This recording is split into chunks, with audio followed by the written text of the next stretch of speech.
आराध्य अरिहंत प्रभु के चरणों में अनंत अनंत आस्था के साथ वंदन। शासनपति श्रवण भगवान महावीर स्वामी के चरणों में अनंत अनंत आस्था के साथ वंदन। जिन शासन देव जिन शासन माता को नमन। आत्मज्ञानी सद्गुरुदेव युग प्रधान आचार्य भगवान के चरणों में अनंत अनंत आस्था के साथ वंदन। आत्मप्रिय शमित मुनि जी, आत्मार्थी साधक साधिकाओं, तत्वार सूत्र जो जिनवाणी का सार है, नवम अध्ययन के संवर प्रकरण का विषय चल रहा है, जिसमें हमने वैराग्य प्रेरक तत्व प्रधान अनुप्रेक्षाओं की चर्चा शुरू की थी। समिति, गुप्ति, धर्म, अनुप्रेक्षा, परिशह और चारित्र, ये 6 संवर के साधन हैं। आते हुए कर्म को रोकना है तो इनसे साधना करनी होगी। संसार का कारण राग है तो मुक्ति का कारण वैराग्य है। वैराग्य किससे होगा? तो वैराग्य के लिए 12 भावनाओं का चिंतन हमारे यहाँ बताया है। इसमें 6 भावनाएं वैराग्य प्रेरक हैं और 6 भावनाएं तत्व प्रधान हैं। अनित्य भावना, जिसको हम नित्य मान करके जिसकी चिंतन और चिंता करते हैं, वो सारा पुद्गल का संसार कैसा है? पुद्गल का संसार कैसा है? नित्य है या अनित्य है? हाँ, और उसका ध्यान 24 घंटे में कितने घंटे करते हैं? 2400 घंटे करते हैं। और जो नित्य हमारे अंदर बैठा हुआ है, उसका ध्यान कितनी देर करते हैं? आते ही नहीं है। बस यही हमारा अज्ञान है, यही हमारा संसार का कारण है। तब होकर के चिंतन करना कि ये जगत अनित्य है, अशरण है। हम सब ने शरण किसकी ले रखी है? इन पुद्गलों की शरण ले रखी है, धन की शरण ले रखी है, पद की शरण ले रखी है, संयोग की शरण ले रखी है, रिश्तेदारों की शरण ले रखी है, पैसे की शरण ले रखी है, सोने की शरण ले रखी है कि कोई नहीं तो ये तो काम आ जाएंगे।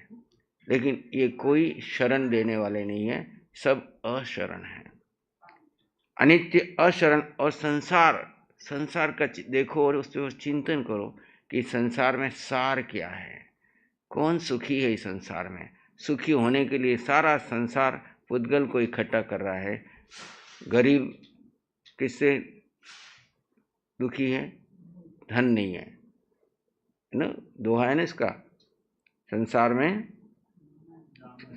दाम बिना निर्धन दुखी, तृष्णावश धनवान। कहूँ न सुख संसार में सब जग।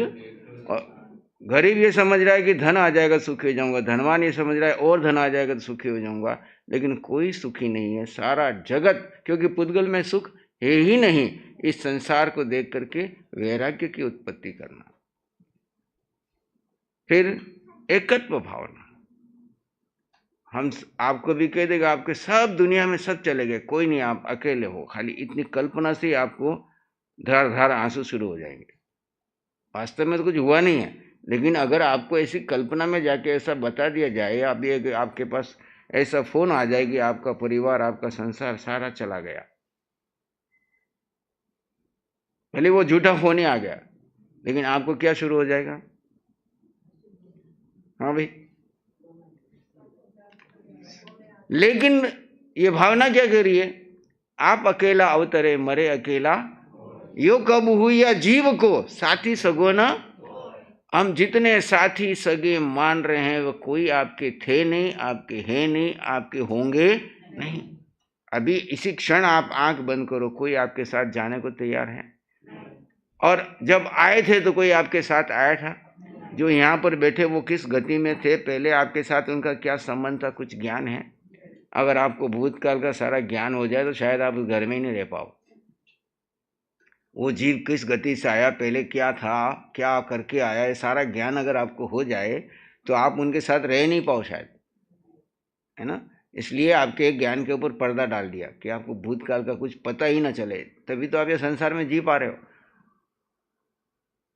तो एकत्व भावना में ये चिंतन करना कि जीव अकेला है, शरीर अकेला नहीं है। शरीर की सेवा में 1000 आदमी खड़े रहेंगे, लेकिन जीव के साथ कोई जाने को तैयार नहीं है, जीव की सेवा कोई कर नहीं सकता है। जीव का जो कार्य करना है कर्म बंधन और कर्म क्षय, न तो किसी ने आपके लिए कर्म बांधे, न कोई आपके लिए कर्म क्षय कर सकता है, न गुरु, न भगवान, न माता, न पिता, न घर, न परिवार। इस एकत्व भावना का चिंतन करके वैराग्य लाना। अन्यत्व भावना, जहाँ देह अपनी नहीं तहाँ न अपना कोय, घर संपत्ति पर प्रकट है, पर है परिजन। अब ये शरीर जो जिसमें मैं रह रहा हूं, जिसके लिए इतना आश्रव कर रहा हूं, वो ही मेरा नहीं है, तो अन्य मेरे कैसे हो सकते हैं? समय आने पर ये देह ही धोखा देती है। इस देह के लिए कर्म आश्रव कर रहे हो। किसके लिए कर रहे हो? जितने कर्म आश्रव कर रहे हो, जितना आर्थ ध्यान कर रहे हो, सबसे ज्यादा आर्थ ध्यान किसके लिए करते हो? इस देह के लिए करते हो। तो जहां देह अपने नहीं तहां ना अपना कोई, घर संपत्ति और पर है सब परिजन। जितने भी आपने परिजनों को अपना मान के रखा है, परिवार है, रिश्तेदार है, संबंधी है, साथी है, पड़ोसी है, गांव वाले हैं, देश वाले हैं, दुनिया वाले हैं, सारे पर हैं, पराए हैं। ये अन्यत्व भावना को भावित करके वैराग्य को पुष्ट करना। और अशुचि भावना, जिस देह में आप रह रहे हो वो देह किसकी बनी हुई है? दीपे चाम चादर मड़ी हाड़ पिंजरा देह। अगर आपके सामने ये चादर हटा करके, चमड़ी की चादर हटा करके इस शरीर को खोल के आपके सामने रख दिया जाए, चमड़ी ऊपर से हटा दी जाए और इस शरीर को खोल के रख दिया जाए, तो आपको राग पैदा होगा किसी से? फिर उससे प्यार करोगे, उससे प्रेम करोगे, उससे राग करोगे जिसके साथ रात दिन की कसमें खा रहे हो? उसकी चमड़ी हटा करके उसके ऊपर का सारा हटा दिया जाए सौंदर्य, और खाली अंदर का हाड़ पिंजरा रख दिया जाए, और उसके अंदर से मवाद, बदबू, गंदगी, बास आ रही है, कितनी देर घर में वहां ठहरोगे? कितनी देर उसके पास ठहरोगे? कितना उससे प्रेम करोगे? कितना उससे प्यार करोगे? है ना? तो ये है वैराग्य को लाने के लिए चिंतन करो कि अगर मैं एक ध्यान में जाके देखो कि ऊपर से सारा ये सब हट गया, मेरे शरीर के ऊपर का जो मैं जिसे मैं सौंदर्य मान रहा हूं, अगर ये सब किसी घटना में निकल जाए तो इस शरीर का क्या हाल होगा? इस शरीर में मैं आत्मा रह रही है, लेकिन ये शरीर है कैसा? किससे राग कर रहा हूं? किसकी चिंता कर रहा हूं? किसका चिंतन कर रहा हूं? किसके लिए आत्म ध्यान कर रहा हूं? किसके लिए कर्म आश्रम कर रहा हूं? किसके लिए मैं संसार बढ़ा रहा हूं? ये वैराग्य जब पैदा होगा तो मोक्ष की तीव्र प्यास पैदा होगी। जब तक वैराग्य पैदा नहीं होगा, राग भाव में कितने प्रवचन सुनते जाओ, इधर से सुनोगे उधर निकल जाएगा। राग इस चमड़ी के प्रति ही है, इस देह के प्रति ही है। तो ये 6 की 6 भावनाएं जो है वो वैराग्य वर्धक भावना है। और अगली 6 भावनाएं वो तत्व ज्ञान से भरी हुई है। आश्रव, कर्म के रास्ते हम क्यों खोल रहे हैं, कैसे कर्म आ रहे हैं, इस मन वचन काया के स्तर के ऊपर पा के लिए विभाव में जाकर के, मिथ्यात्व में, मिथ्यात्व क्या है कि मैं देह हूं, सम्यक क्या है कि मैं जीव हूं।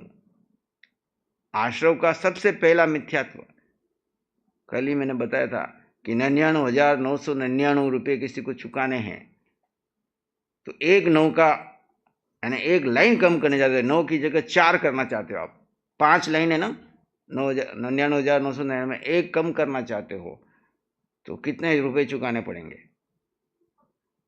जो जानते वो नहीं बताओ। ये बहने महिला मंडल आया ना, थोड़ा चिंतन करके बताओ। मुंबई वाली बहने बताओ।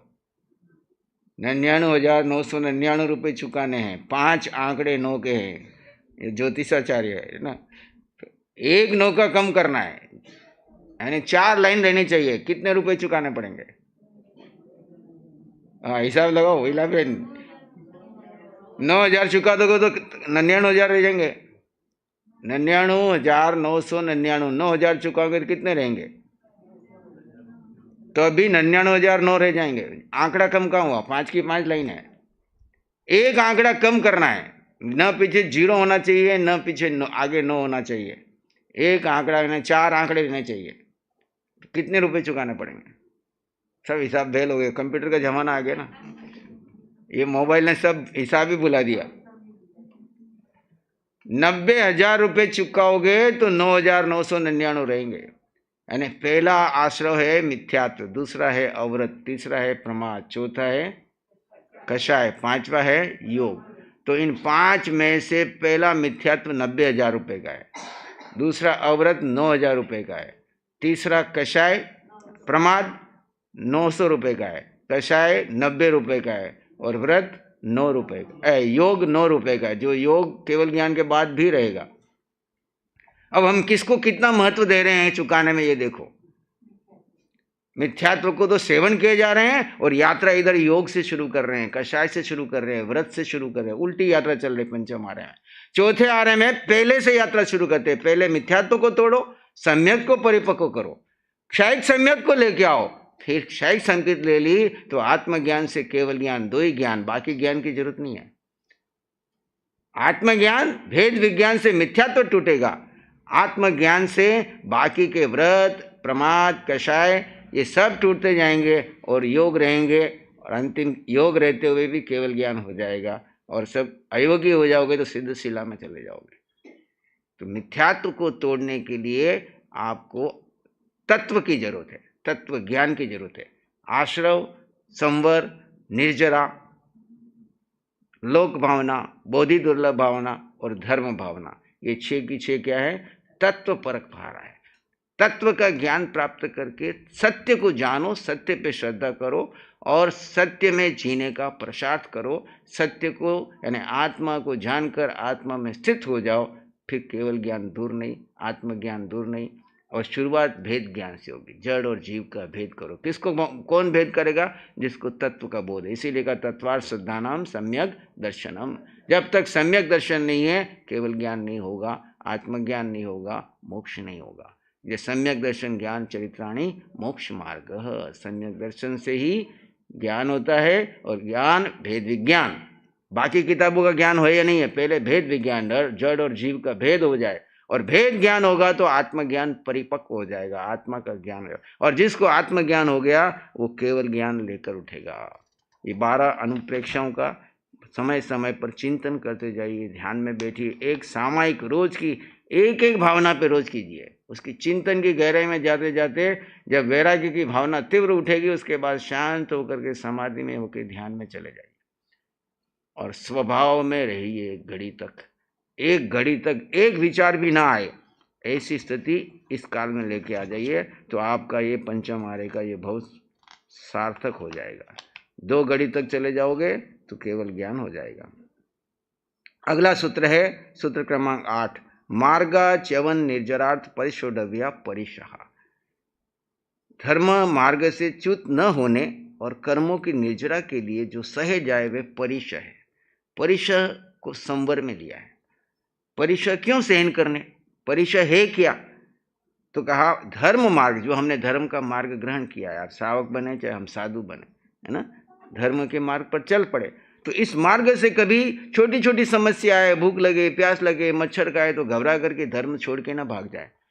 धर्म से च्युत न हो और कर्मों की निर्जरा हो, और जब वो परिशः आए उस समय में आप स्वभाव में रह करके उन परिशः को सहन करते हो तो कर्मों की निर्जरा होती है, उसको नाम परिशः है। संवर के मार्ग से च्युत न होने के लिए तक कर्मों से मुक्ति के लिए परिशः सहन किया जाता है, अर्थात स्वेच्छा से बिना किसी दबाव या प्रभाव से भूख प्यास आदि के परिशः को सहते हैं। उनके ऊपर जब कोई उपसर्ग आदि आता है तो समतापूर्वक कष्ट सहन करते हुए उन उपसर्गों को घबराने या विचलित न होने की अपेक्षा अपने यथेष्ट मार्ग से डिगते नहीं हैं, उनके कर्मों की निर्जरा होती है। अतः विपत्ति के समय मन को स्थिर रखने के लिए परिशयों को सहना ही उचित है। अभी क्या हो रहा है, परिशय सहना नहीं आता है तो जरा सी बात के ऊपर घबरा जाते हैं, लोग जाके सुसाइड कर देते हैं, डिप्रेशन में चले जाते हैं, टेंशन में चले जाते हैं, है ना।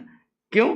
कि परिशय सहन नहीं किए। सुकुमारता, बचपन से माँ बाप ने हर जगह पर एयर कंडीशन लगा के रखे, हर जगह सुविधावादी दिए, जरा भी भूख नहीं सहन करना, जरा भी प्यास नहीं करना, जरा सी प्रतिकूल परिस्थिति आती है तो घबरा करके आर्तरोध ध्यान करने लग जाते हैं, धर्म से च्युत हो जाते हैं और अपनी गति खराब कर जाते हैं।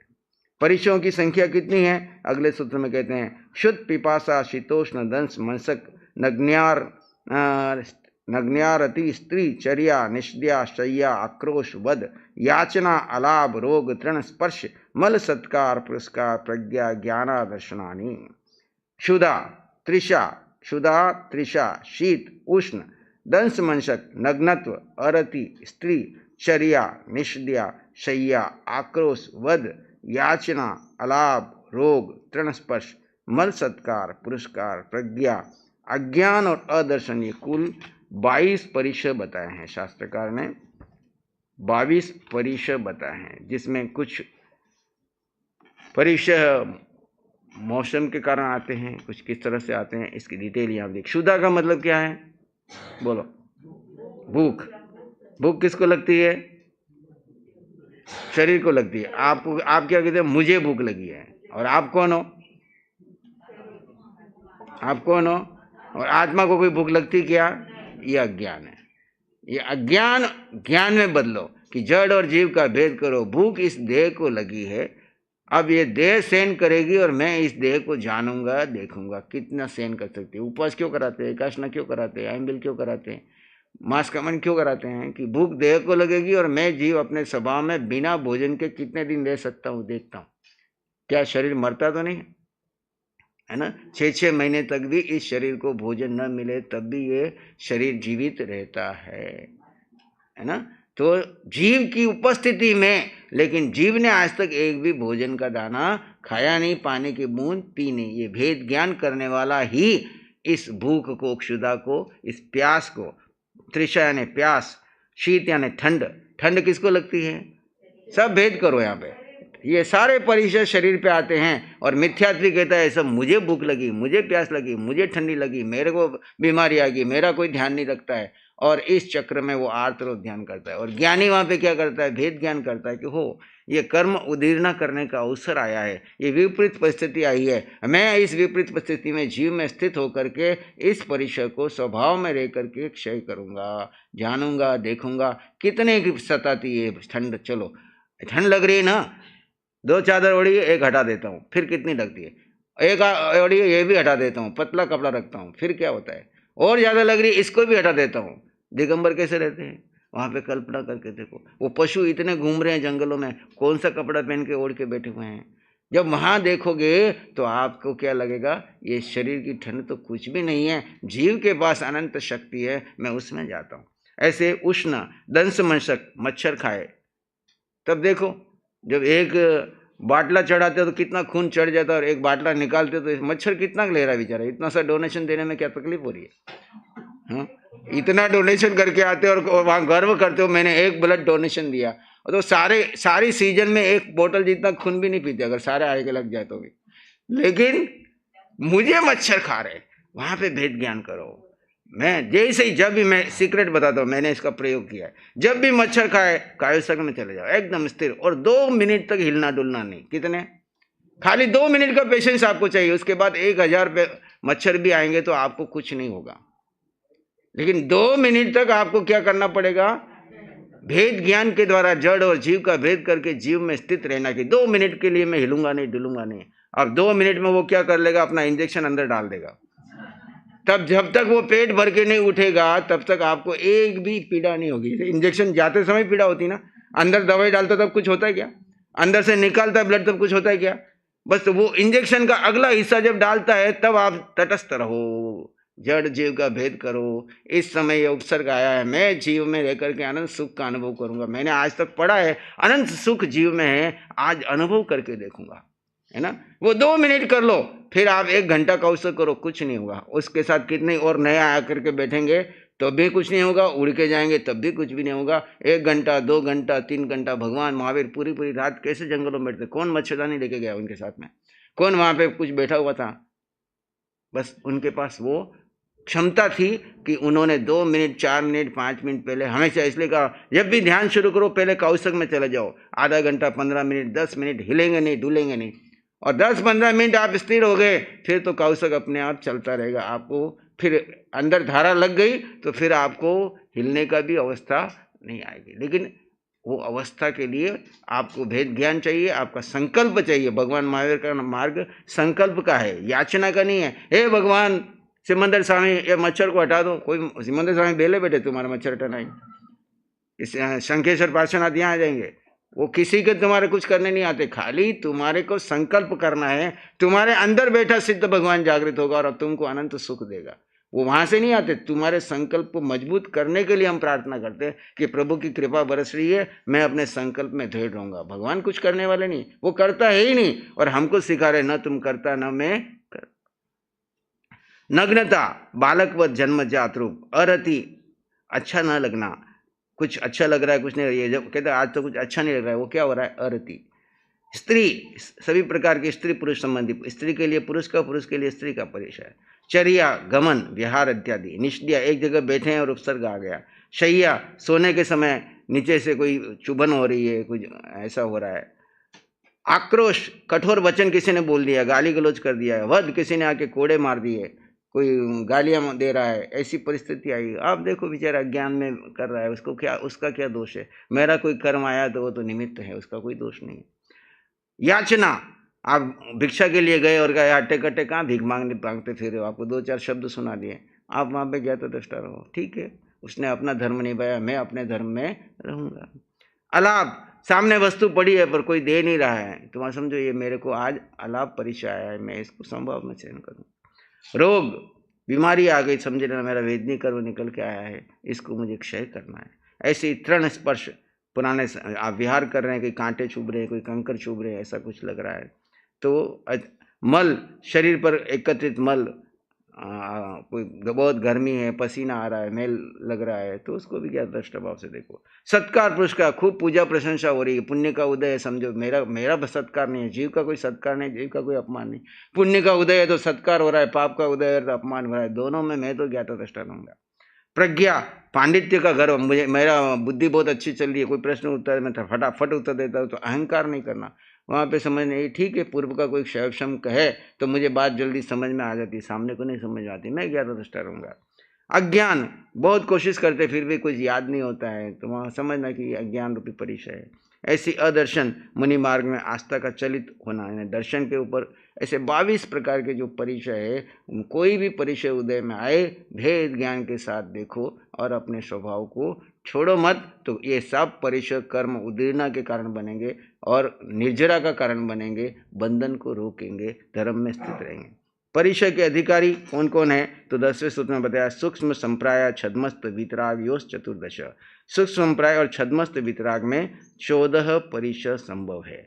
सूक्ष्म संप्राय गुणस्थान में, और जो छद्मस्त हैं, जो अभी तक वितराग नहीं हुए हैं लेकिन 11वें गुणस्थान में है, 10वें गुणस्थान में है, उनको कितने परिचय हो सकते हैं? तो कहते हैं 14 परिचय होते हैं। और जिनेंद्र भगवान को कितने हो सकते हैं? 11 जिनेंद्र भगवान के 11 परिचय संभव है, क्योंकि उनका मोहनी कर्म चला गया, 4 घाती कर्म चले गए, लेकिन वेदनी आदि होने से 11 परिचय संभव है। बादल संप्राय सर्वे, बादल संप्राय में सभी अर्थात 22 परिचय संभव है। ये गुण स्थान की अपेक्षा से बताया, नीचे एक चार्ट दे दिया गुण स्थान का। बादल संप्राय 6 से 9वां गुण स्थान तक के जो जीव हैं, उनमें सब 22 के 22 परिचय होते हैं, और संबंधित कर्म सभी 4 कर्म। सूक्ष्म संप्राय उपशांत 10वां और 11वें गुणस्थान में क्षुधा, तृषा, शीत, उष्ण, दंशमशक, चर्या और शैया, कुल कितने? 14 परिचय होते हैं, और कर्म इसमें ज्ञानावरण के 2, अंतराय का 1। क्षीण मोह 12वें गुणस्थान में वध, अलाभ, रोग, तृण, स्पर्श, मल, प्रज्ञा और अज्ञान, ये वेदनी आदि 11 संबंधित कर्म। अन्य अयोगिक में 13वें गुणस्थान में ऊपर के 14 में से एक प्रज्ञा, अज्ञान, अलाभ, ये नहीं होता है। किस कर्म के उदय में कौन सा परिचय? ज्ञानावरणे प्रज्ञा ज्ञाने, ज्ञानावरण के निमित्त से प्रज्ञा और अज्ञान परिचय होते हैं।